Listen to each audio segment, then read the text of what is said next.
말씀에는 두 가지 기적, 치유, 기적의 치료 사건이 나옵니다. 하나는 회당장 야이로의 딸이 이제 너무 중한 병이 걸려서 예수님께 그 아버지가 와서 구해달라고 살려달라고 이렇게 얘기를 하고 예수님이 그 아이를 고쳐주러 가시는 길에 많은 사람들이 예수님께 몰려들어서 큰 무리가 이동할 때에 12해를 12년을 병으로 앓던 여인이 예수님의 옷자락을 만졌고 그리고 갑자기 병이 나은 것을 깨닫게 되었고 또 예수님이 그 여인의 믿음을 확인해 주고 그리고 다시 움직이려 하는 찰나에 그 아이가 죽었다는 소식이 들려왔고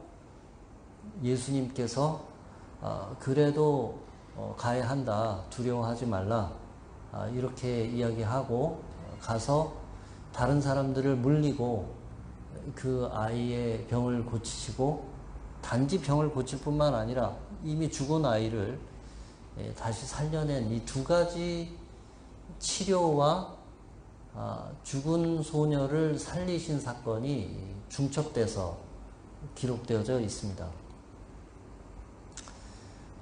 12해를 병으로 고생하는 것도 고통스러운 일이고 그리고 아이가 죽게 된 병에 걸린 것도 아주 고통스러운 일이죠.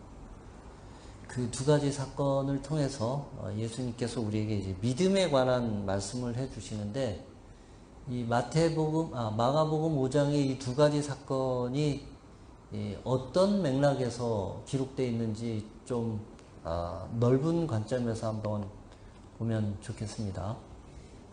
마가복음 4장과 5장에 연속적으로 이와 같은 기적의 사건들이 이렇게 기록되어져 있습니다. 4장에는 이 풍랑과 바다, 갈릴리 호수의 풍랑을 잔잔케 하신 사건이 기록되어져 있고 5장의 전반부에는 거라사 땅에서 예수님이 군대 귀신 들린 사람을 치료하신 사건이 있고 그리고 오늘 본문에는 12해 혈루병을 앓던 여인을 고쳐준 사건과 죽은 소녀를 다시 살리신 사건이 이렇게 기록되어져 있습니다. 이 흐름을 보시면 자연을 다스리시는 이 자연도 이 사람이 도대체 누구이길래 이 파도와 풍랑과 바람이 순종하는가? 자연을 다스리시는 예수님, 자연을 다스리는 메시아의 모습, 그리고 이어서 귀신 들린 자, 악령에 사로잡힌 자, 악한 영의 세계를 다스리시는, 악령의 세계를 다스리시는 권세가 있는 예수님의 모습이 보여집니다. 그리고 이제 마가복음 5장에 사람의 아픈 것과 병든 것, 사람의 병과 죽음을 다스리시는 예수님의 모습, 인간의 병과 죽음을 다스리는 권세가 있는 예수님의 모습이 보여집니다. 이 마가복음 4장과 5장 이 전체 그림을 펼쳐봤을 때 보여지는 그림이고 오늘 본문은 사람의 병과 죽음을 다스리시는 그 권세와 권한이 있는 그 예수님의 모습이 보여지는 본문입니다. 조금 자세히 들여다보겠습니다. 오늘 본문을 살펴보시면 반복되는 이 표현과 단어들이 있습니다. 반복되는 표현과 단어들이 있는데 그게 뭐냐면 손을 댄다, 손을 얻는다, 예수님의 옷을 만진다, 그 소녀의 손을 잡는다, 이런 그 터치가 계속 반복되는 그 중간중간 스토리마다 손을 대거나 만지거나 터치하거나 하는 이런 것들이 계속해서 이어져 나옵니다. 23절에 그 위에 손을 얹으사, 27절에 그의 옷에 손을 대니, 그리고 30절에 누가 내 옷에 손을 대었느냐. 그리고 예수님이 야이로의 딸을 고치실 때도 예수께서 41절에 그 아이의 손을 잡고 가라사대, 이렇게 잡는다, 터치한다, 만진다, 이런 말씀이 연속적으로 계속해서 나오는 것입니다. 이 구약 시대에 손을 얹는다, 손을 댄다 하는 것은 특별히 이제 정결함과 부정에 관한 레위기 법에 기록되어져 있는데, 그 구약 시대의 개념은 무엇이냐면, 부정한 사람 혹은 부정한 것에 손을 대면, 만지면, 접촉하면 부정하게 되는 것입니다. 그러니 부정한 것은 어떻게 해야 합니까? 멀리 해야 합니다. 부정한 것을 손을 대면 안 됩니다. 그런데 이 복음서에 와서 예수님이 이것을 어떻게 바꾸시냐 하면, 부정한 것이 예수님과 접촉하면 그것이 정결하게 되는 것으로 바뀌는 사건이 됩니다. 그것이 오늘 이 대표적인 사건입니다.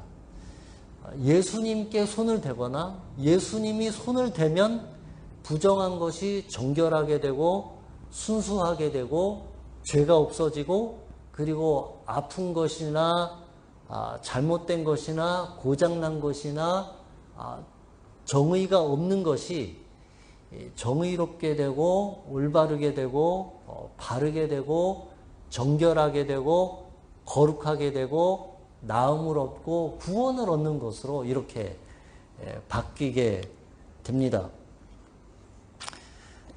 조금 더 자세하게 이 12회 병을 앓던 여인의 사건을 들여다보도록 하겠습니다. 이 여인은 예수님의 예수님의 옷에 손을 대기만 해도 나을 것 같은 그런 생각과 마음이 생겼습니다. 이는 내가 그의 옷에만 손을 대어도 구원을 받으리라 생각함일러라. 믿음의 행동은 아주 절박한 가운데서 예수님을 찾는 행동, 그러한 태도, 이것이 믿음입니다.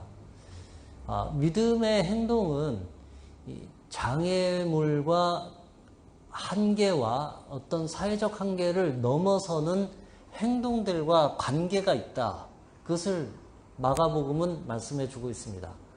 마가복음 2장에는 중풍병자를 4명의 친구들이 침상에 데리고 와서 지붕을 뜯어서 그 환자를 예수님께 내려서 예수님께 터치되도록, 예수님과 만져지도록, 예수님이 그를 고쳐주도록 하는 믿음의 행동이 나옵니다.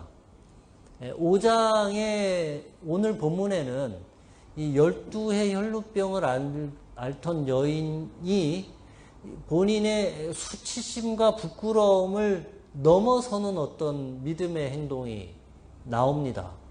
두려움을 넘어서는 믿음의 행동이 나옵니다. 마가복음 5장에는 이 후반부에는 이 야이로의 딸이 죽게 되었는데, 이 아버지 야이로가 무엇을 넘어서냐 하면 이미 딸이 죽었다고 하는 이 결정타죠. 이미 딸이 죽었다.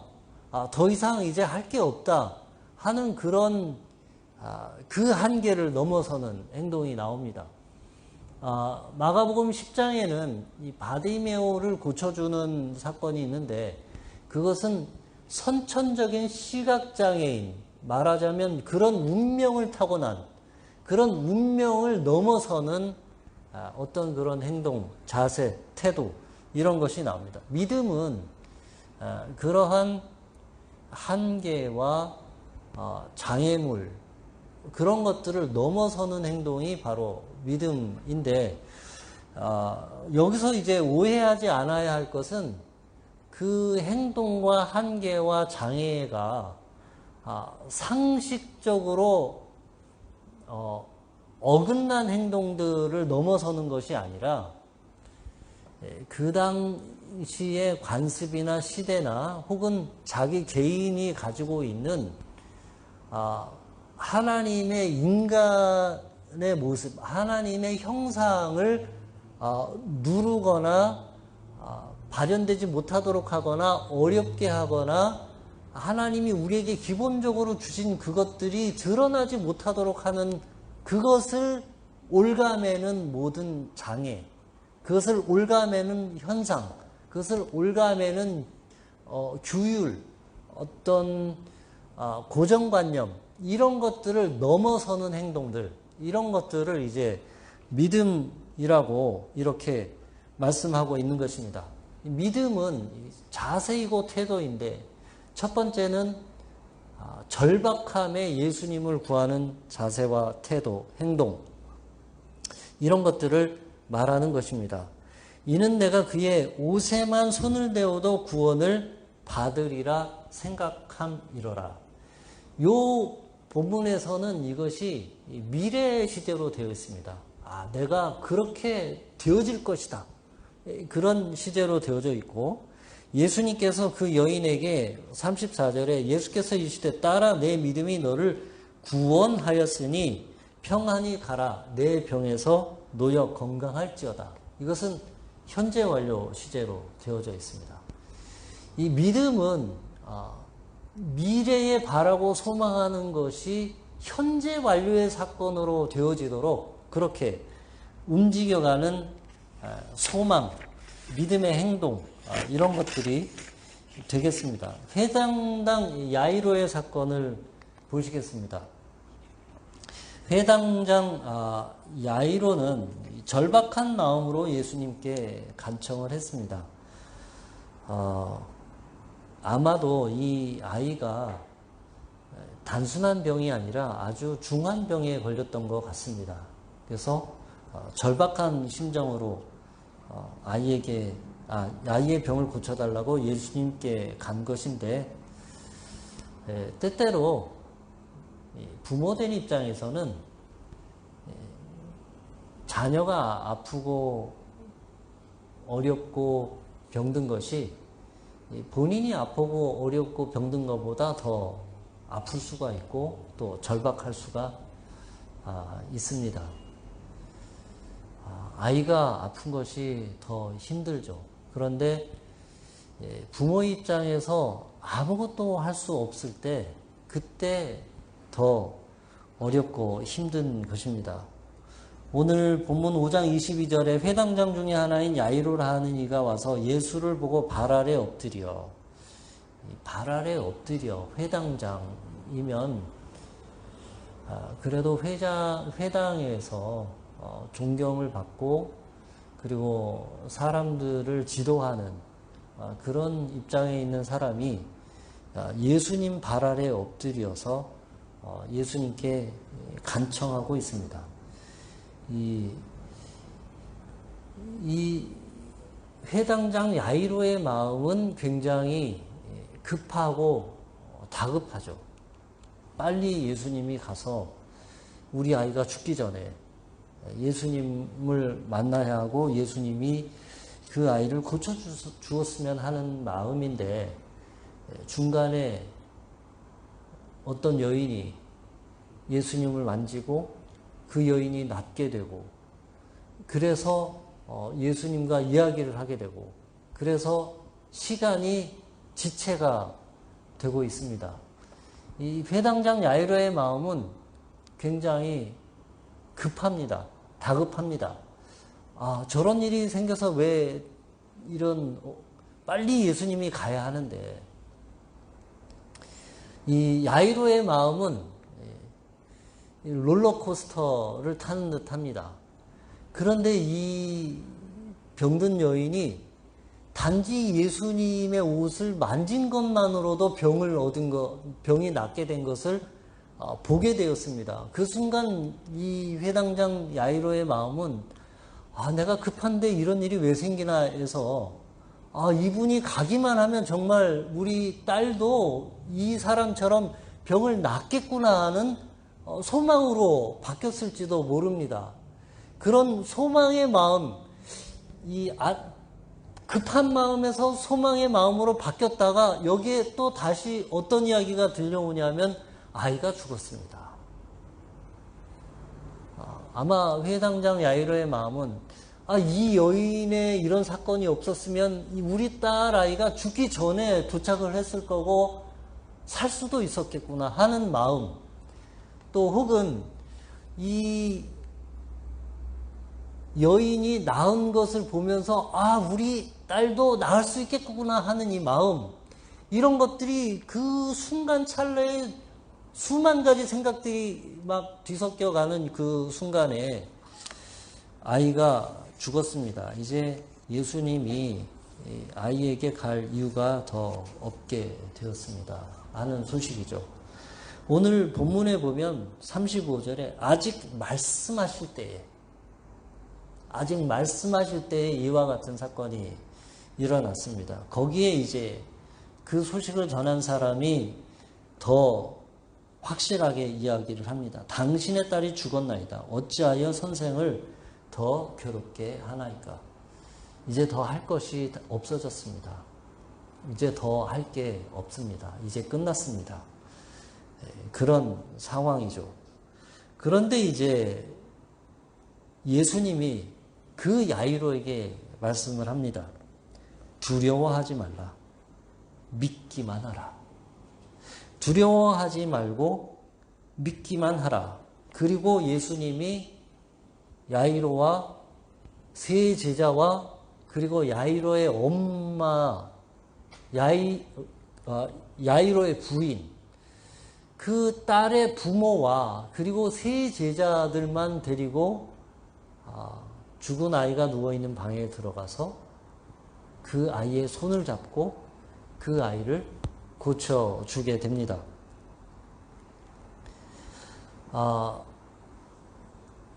예수님이 이 두 사건을 통해서 믿음을 가르쳐 주고 있습니다. 무엇이 믿음인가? 예수께서 이르시되 딸아 내 믿음이 너를 구원하였으니 평안히 가라. 내 병에서 놓여 건강할지어다. 예수님이 특별히 딸아 이렇게 부르고 있습니다. 특별한 호칭이죠. 여기에는 예수님의 특별한 생각이 있는 거죠. 그 여인에게 이것이 믿음의 사건임을, 또 주변에 있는 사람들에게 이것이 믿음의 사건임을 보여주고 있습니다. 내 믿음이 너를 낫게 하였다. 이렇게 말씀하고 있습니다. 예수님께서 분명히 같이 들었습니다. 그 딸아이가 죽었습니다. 그러면 예수님이 이제 아이가 죽었으니 가서 장례를 잘 치르시오. 이렇게 얘기하신 것이 아니라 두려워하지 말고 믿기만 하라. 여기서 이제 예수님의 마음을 조금 볼 수 있습니다. 예수님이 왜 이렇게 말씀을 하셨을까요? 예수님은 지금 회당장 야이로의 그 믿음을 보고 계신 것입니다. 예수님 입장에서는 야이로가 여기서 믿음을 놓아버리고 이제 끝났습니다. 여기서 이제 그만하겠습니다. 저는 이제 더 나아갈 힘이 없습니다. 이렇게 되는 것이 예수님 입장에서는 가장 어려운 상황인 것입니다. 예수님은 그를 붙들고 싶어 하시는 것입니다. 회당장 야이로의 마음을. 이 여인과 회당장 야이로의 상황에서 똑같은 상황은 무엇이냐면 희망 없음. 할 수 있는 모든 가용한 가용한 수단이 다 소진된 상황을 보여주고 있습니다. 이 12회 혈루증 앓던 여인은 12년 동안 그 병을 앓면서 가지고 있던 모든 돈과 가지고 있던 모든 가용한 의료 수단과 요법이 다 소진되었습니다. 이제 더 이상 할 수 있는 것이 없어졌습니다. 회당장 야이로도 이제 그 딸 아이가 죽었습니다. 그래서 뭔가를 더 해볼 수 있는 것이 하나도 남지 않게 되었습니다. 모든 소망이 다 끝났습니다. 믿음은 그런 상황에서 예수님을 보고 예수님을 통해서 더 나아가는 것, 그것이 바로 믿음입니다. 예수님은 야이로의 마음과 믿음이 흔들릴 것을 보시고 그렇게 말씀합니다. 두려워 말고 믿기만 하라. 우리가 이제 신앙과 믿음 생활을 할 때에 한 번 정도는 그래도 한 번 고개 정도는 넘어설 수 있습니다. 한 번 정도. 모르겠습니다. 한 두 번까지도 뭐 넘어설 수 있겠죠. 뭐 두 번 정도는 넘어설 수 있습니다. 그런데 그런 엎친데 덮치는 일들이 계속해서 두 번 혹은 세 번 오면 견뎌낼 사람이 없습니다. 다 넘어집니다. 다 그만두고 싶어 합니다. 이제 더 가기 힘들어 합니다. 예수님이 두려워하지 말라, 믿기만 하라, 이렇게 야이로게 하신 말씀은 여기서 멈추면 안 된다. 조금 더 가야 한다. 조금 더 가자. 여기서 멈추지 말아야 한다. 그런 말씀입니다. 우리가 하나님과 예수님과 관계를 할 때 어찌 보면 하나님 너무 하시는 거 아닙니까? 어떻게 이렇게까지 하실 수 있습니까? 어떻게 상황이 이렇게까지 됩니까? 이런 생각이 드는 순간들이 있습니다. 그런데 말하자면 회당장이 그런 이야기를 듣는 순간이죠. 당신 딸이 죽었습니다. 이제 더 이상 할 게 없습니다. 그런 순간이죠. 그럴 때 예수님은 이런 거예요. 여기서 멈추면 안 된다. 더 가야 한다. 더 가야 한다. 한 발만 더 내딛자. 이런 말씀이죠. 헬스 트레이너들 있지 않습니까? 헬스 트레이너들.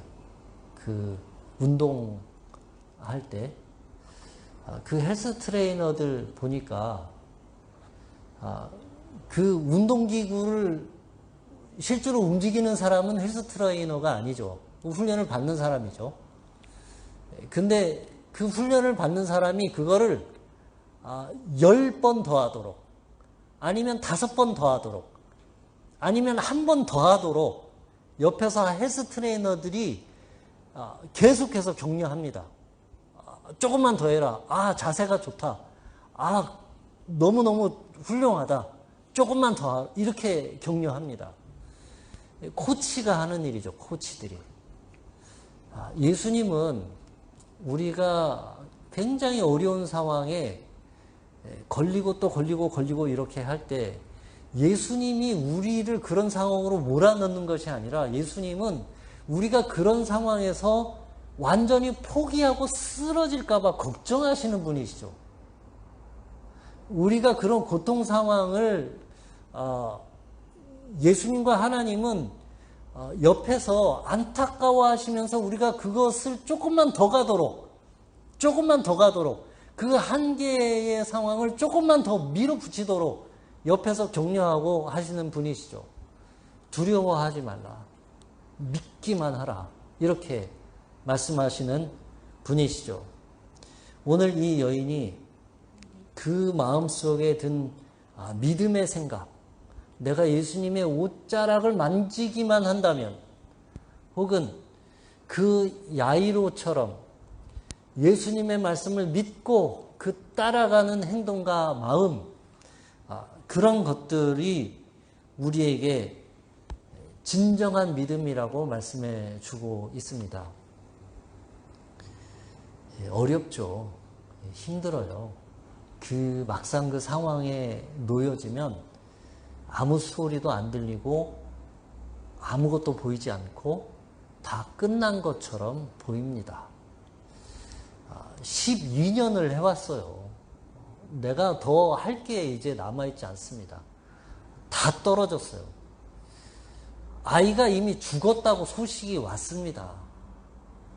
더 할 게 없어요.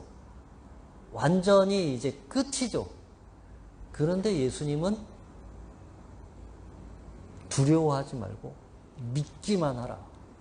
그리고 우리를 더 끌고 가면서 결국은 그 믿음의 끝을 보게 하십니다. 사랑하는 믿음의 형제자매 여러분, 지금 여러분이 어떤 상황에 있든지, 또 혹은 여러분이 이 여인과 같이, 혹은 이 해당장 야이로의 같은 상황에 처했을지도 모르겠습니다. 그때 우리에게 필요한 것은 예수님의 음성입니다. 두려워하지 말라. 믿기만 하라. 그런 믿음이 저와 여러분의 믿음이 되기를 주님의 이름으로 축원합니다. 기도하겠습니다. 사랑이 많으신 하나님 아버지,